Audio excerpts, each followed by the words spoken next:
Bom dia, estamos ao vivo, estamos reunidos mais uma vez aqui, 7h30 da manhã, para fazer o nosso devocional diário, nossa leitura da palavra bíblica com oração e escutar o que Deus tem para a gente como instrução em mais esse dia que se levanta. Seja bem-vindo, seja bem-vinda. E hoje a nossa palavra tem como tema a grande pandemia. A nossa leitura bíblica está em Números. E enquanto o Instagram chama aqui os nossos seguidores, eu vou abrir a palavra para que a gente possa ler juntos. Números 21.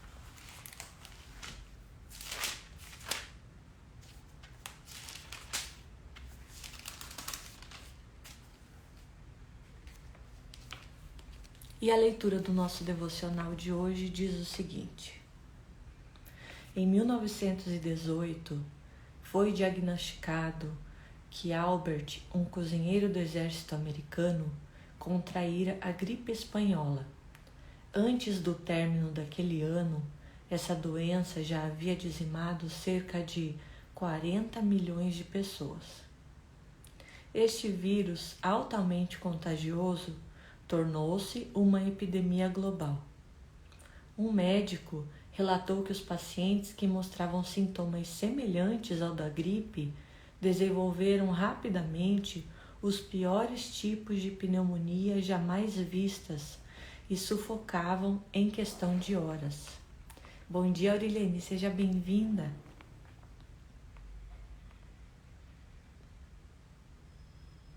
Felizmente, a doença desapareceu tão misteriosamente quanto surgiu, mas os médicos continuaram confusos com a sua origem e incapazes de encontrar a cura. Bom dia, Silvana, seja bem-vinda. Israel também sofreu uma praga devastadora, mas o povo sabia a causa e pediu a Moisés que os curasse. Moisés, naquele tempo, era o representante de Deus, era a única pessoa com quem falava com Deus. Então, qualquer tipo de problema, direção, cura, o que o povo precisasse, Moisés era o responsável por levar essa petição até Deus.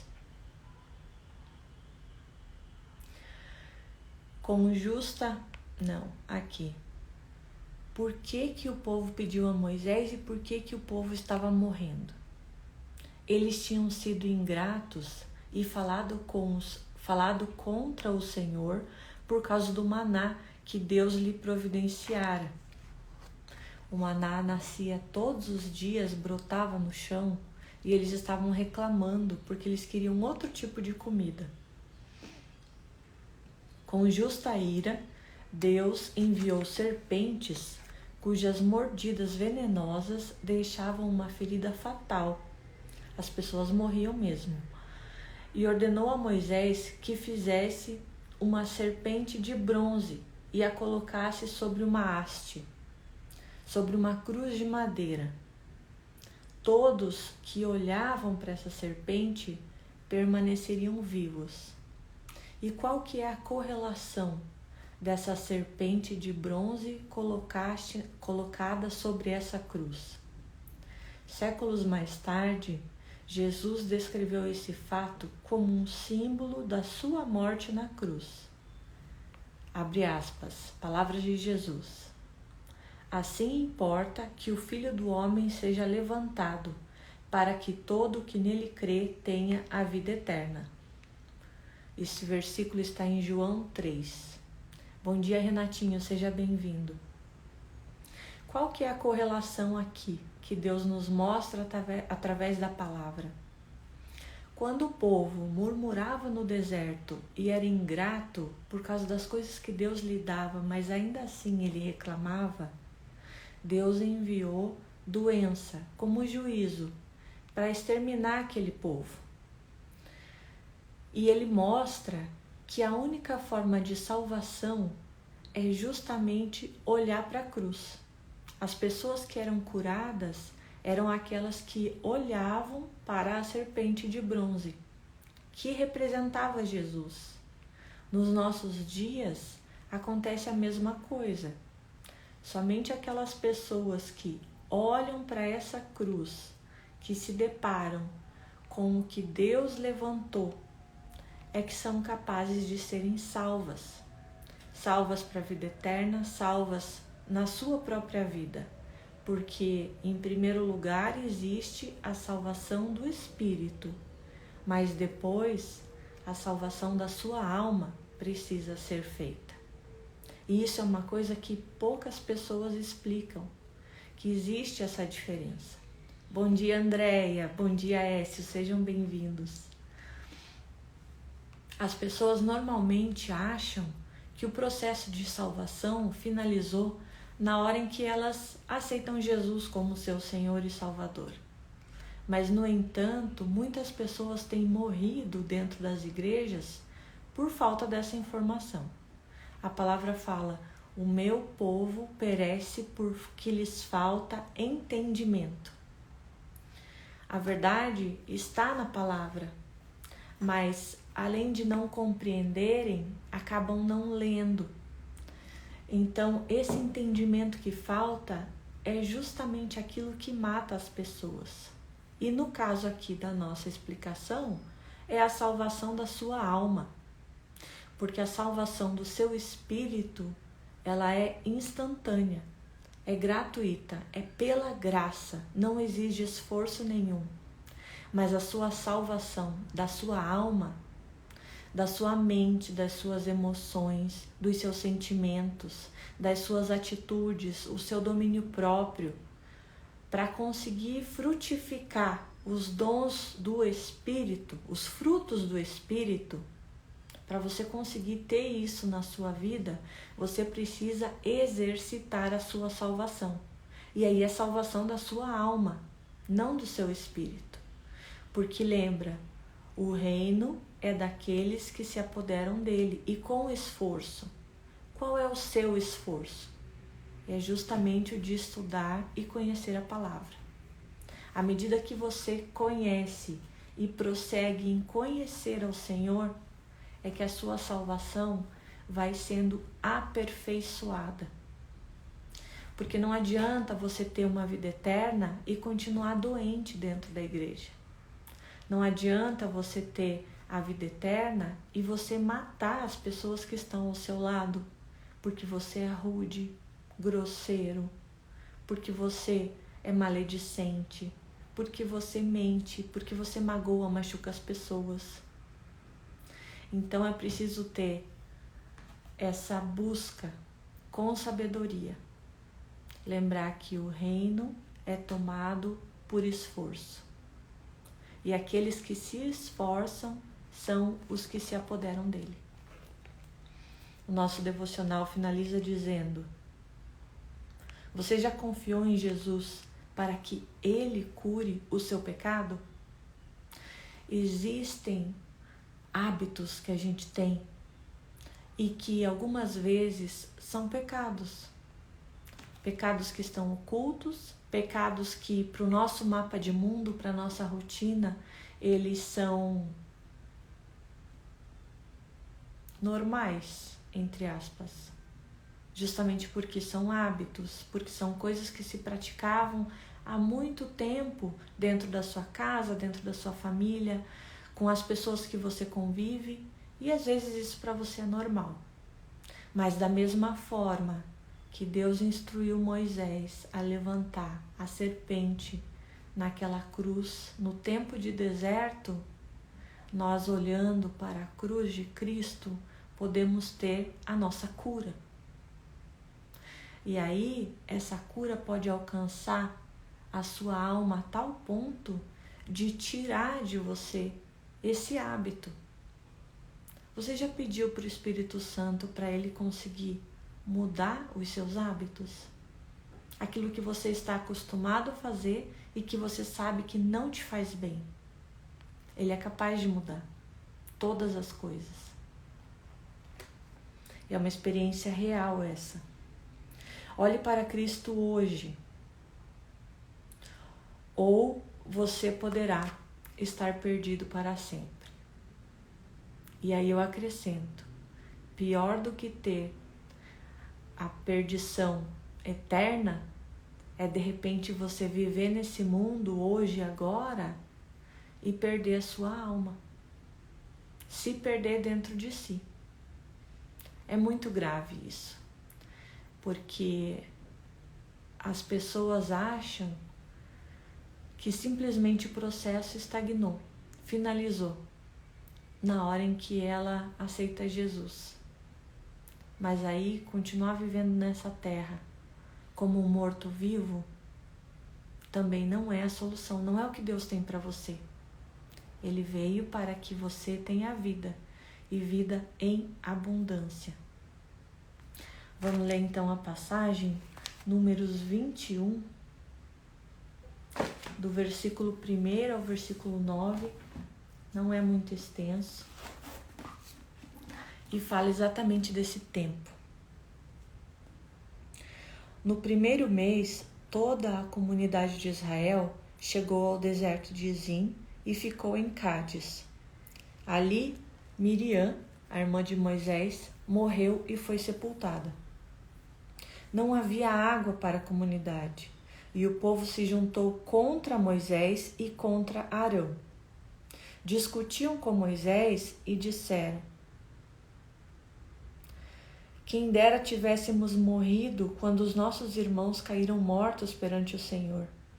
Por que vocês trouxeram a Assembleia do Senhor até esse deserto, para que nós e os nossos rebanhos morrêssemos aqui?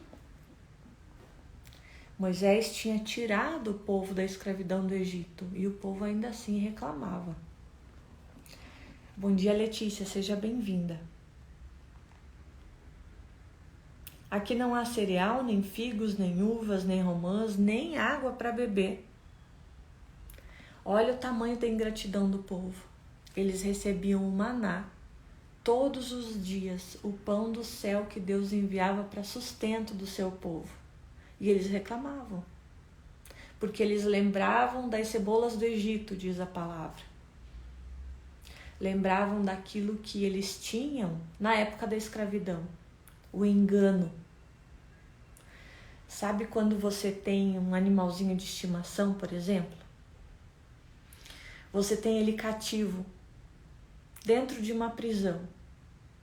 Quando você leva seu pet passear, ele fica todo feliz. Simplesmente de ir ali na calçada ou ali na esquina dar uma volta. Ele não é livre, ele é escravo. Mas ele fica feliz porque todos os dias ele recebe água, ração, porque ele está sendo cuidado. É assim que era esse povo lá no deserto, lá no Egito. Era um povo prisioneiro, era um povo escravo, mas ficava lembrando do que ele recebia no cativeiro. E aí, neste momento, ele reclama com Deus pelas coisas que ele deixou de ter, pela ração gostosa que ele não tem mais porque ele tem que comer o maná. Ele está livre, como ele nunca esteve, mas ele se lembra da ração que ele ganhava no Egito, da comida boa. Moisés e Arão saíram de diante da assembleia para a entrada da tenda do encontro. Era onde Moisés falava com Deus, e somente ele entrava lá. Se prostraram com o rosto em terra, e a glória do Senhor lhes apareceu. E o Senhor disse a Moisés: pegue a vara, e com seu irmão Arão reúna a comunidade, e diante desta, da comunidade, fale para aquela rocha, e ela verterá água. E vocês tirarão água da rocha para a comunidade e os rebanhos beberem. Deus tinha provisão para eles, mesmo em meio ao deserto. Eles não precisavam ser ingratos. Deus estava vendo todas as coisas que eles passavam. Deus estava atendendo a todas as necessidades deles. Mas eles tinham uma lição a ser aprendida. A primeira delas, a mais grave de todas, não murmurar. Reconhecer que no seu passo a passo, na sua libertação, na sua saída da escravidão do Egito, Deus estava os guiando. E eles não foram capazes de fazer isso. E eu explico isso querendo que você faça uma correlação com a sua vida. Porque às vezes você também está reclamando pela falta das delícias do Egito, da época em que você estava preso, que você não tinha liberdade, mas que você tinha manjares. Preste atenção no tempo que você está passando. Se você atravessa um momento de deserto, se pergunte o que é que Deus quer te ensinar. O tempo de deserto não é para o seu sofrimento. Ele existe para que você consiga cair em si, pensar, refletir, entender o que é que você está fazendo de errado. Porque logo ali na frente, você vai encontrar com os gigantes da Terra Prometida. E você tem que saber como derrotá-los. Você tem que saber como derrubar as muralhas de Jericó. E para que você ouça a voz do Espírito e entenda a direção de dar as 7 voltas em silêncio, você precisa ter sido treinado. Então esse deserto que você passa é um tempo de treinamento. Não é para que você morra lá. O deserto não é um lugar de morada. É um lugar apenas de passagem. E quanto tempo você vai levar para atravessar isso na sua vida, depende de você. Porque Deus já tem para você a promessa. Ele já te deu a terra por herança.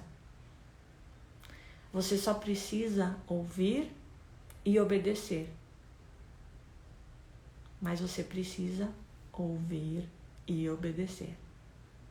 Não adianta só dizer, sou filho, tomo posse, e não caminhar em direção à promessa. Você precisa atravessar o Jordão. Você precisa derrubar as muralhas de Jericó.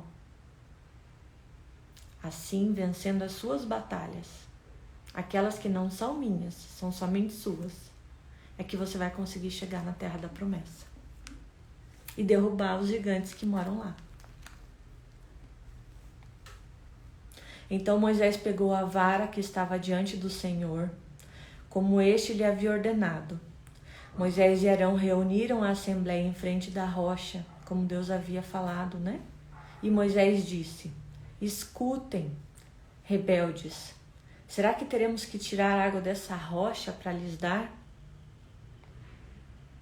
Então Moisés ergueu o braço e bateu na rocha 2 vezes com a vara, e a rocha jorrou água, e a comunidade e os rebanhos beberam. Porém, o Senhor disse a Moisés e a Arão, presta bem atenção nisso, como vocês não confiaram em mim, para honrar a minha santidade à vista dos israelitas, vocês não conduzirão essa comunidade para a terra que eu te dou. Olha que coisa grave, gente. Parece um detalhe tão pequeno, mas Moisés tinha consciência do que estava acontecendo.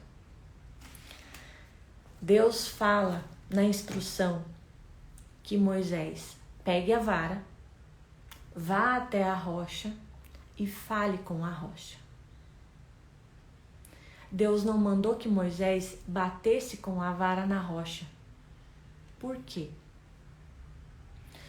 Porque aquele milagre que Deus estava fazendo para suprir o seu povo era parte do ensino, do que eu acabei de te dizer. Você está no deserto para entender uma lição que Deus tem para te dar.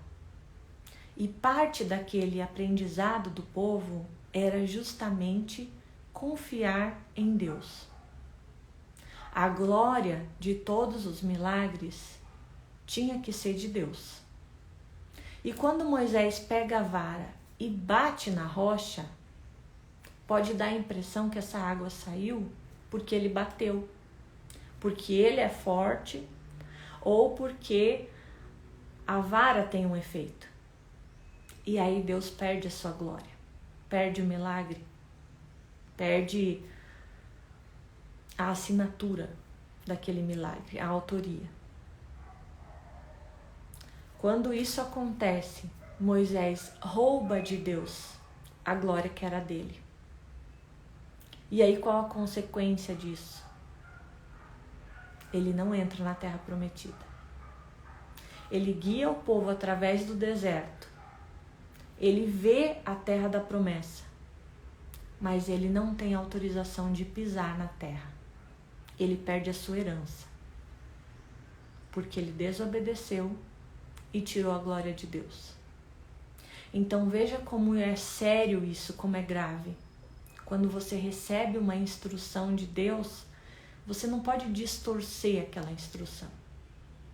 Por isso que a Bíblia fala também que existem falsos profetas. Profetas que vão falar aquilo que o povo quer ouvir, não o que Deus mandou dizer. Pessoas que roubam a glória de Deus, que falam em nome de Deus, mas que Deus não está naquele lugar. Então, que a nossa obediência seja completa. Que a gente consiga não somente ouvir Deus falando, mas principalmente saiba obedecer exatamente aquilo que Ele está nos falando, sem interpretações. Porque a obediência, ela é simples. Deus é um Deus de ordem. E Ele não vai te pedir nada que você não consiga realizar. A palavra fala que Ele não te põe prova maior do que aquela que você pode suportar. Ele é o seu defensor, o seu justificador. Ele não tem por que ficar te fazendo provas.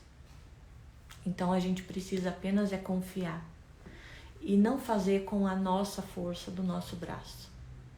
Entender que existe um porquê de Ele estar nos guiando por aquele caminho. Muitas vezes a gente não vai entender, mas você não precisa entender, você só precisa crer. Essa foi uma palavra que eu recebi de Deus há muito tempo atrás, quando eu comecei a minha jornada de fé. E as coisas ficaram todas confusas e bagunçadas na minha vida, porque Deus precisava colocar tudo que estava fora no lugar. E aí Ele repetia várias vezes comigo: você não precisa entender, você só precisa crer. Quem vai fazer é Ele, não é você. E Ele sabe de todas as coisas. E Ele está aí para te ajudar, para te dar instrução. O tempo que você vai levar para sair do deserto depende de você.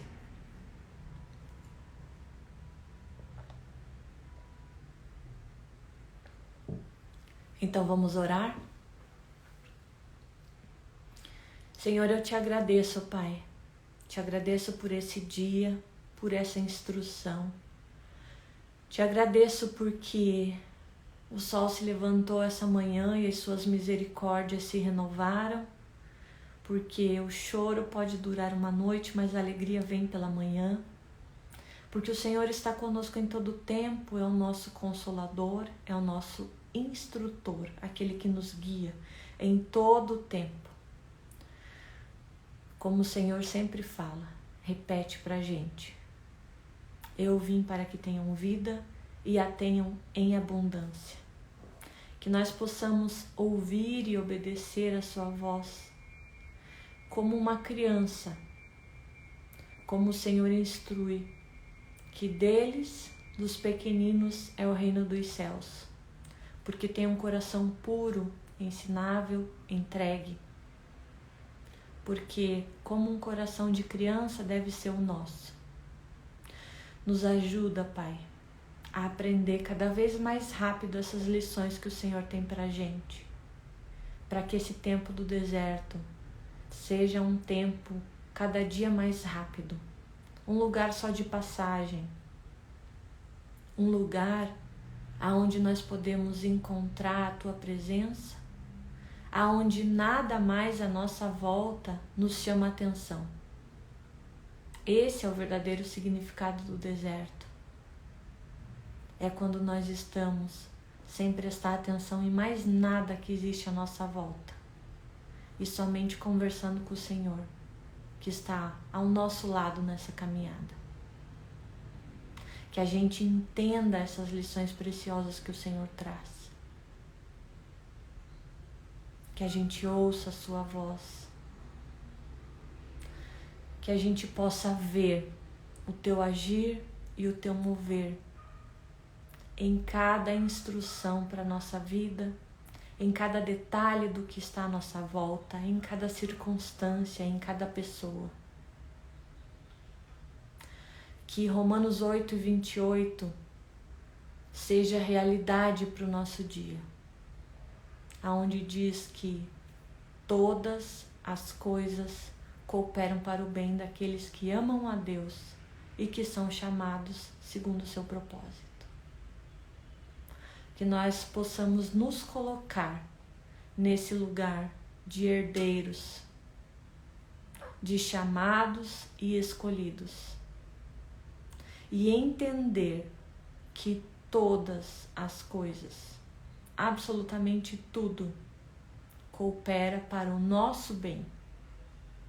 Que a gente entenda que as situações difíceis que a gente passa são treinamentos e que nós não precisamos temer o fogo, porque ele não vai nos consumir. Porque o Senhor está conosco e o Senhor nos livra junto conosco de dentro da fornalha. Mesmo que a gente atravesse o fogo, ele não nos queima. Eu te agradeço pela tua companhia sempre presente, porque o Senhor se manifesta dentro de nós e ao nosso redor, porque a gente consegue te reconhecer. E te peço cada dia mais ouvidos espirituais abertos, que os nossos olhos te vejam, ouvidos te ouçam e que a nossa voz seja essa voz profética que planta sementes e colhe os frutos para o teu reino, nas nossas vidas e nas vidas de quem está à nossa volta. Em nome de Jesus eu te agradeço por esse dia, por essa palavra, pela tua instrução. Em nome de Jesus, se manifesta, Pai. Se manifesta de forma sobrenatural nesse dia de hoje, para que seja testemunho da sua glória. Amém. Amém. Cíntia, seja bem-vinda. Quem chegou por último, pessoal, a gente se encontra todos os dias, 7:30 da manhã, terminando até as 8, nosso tempo devocional, nosso tempo com oração, nosso tempo de leitura da palavra e instrução daquilo que Deus tem para nos ensinar. Seja num tempo de deserto, seja num tempo de bonança, seja num tempo de colher a glória da segunda casa, como Deus tem repetido. A glória da segunda casa será maior do que da primeira. Lembre que tudo aquilo que você passa e passou na sua vida não é em vão. Deus coloca dentro de você o querer e o realizar. As provas que você passa te fortalecem. E você é quem você é hoje, porque você conseguiu atravessar esses desertos que ficaram para trás. Continue mudando a sua mentalidade, a sua forma de pensar, como fala lá em Romanos 12:2. Não se conforme com esse século, não se conforme com esse mundo. Seja transformado pela renovação da sua mente, pela palavra. Renovando a sua mente, para que você possa experimentar, comprovar, viver na prática qual é a boa, agradável e perfeita vontade de Deus para a sua vida. Que essa vontade de Deus perfeita se manifeste na sua vida hoje. Que o Espírito Santo fale com você. Amanhã você me conta. Beijos. Até amanhã, 7:30 da manhã. Tamo junto.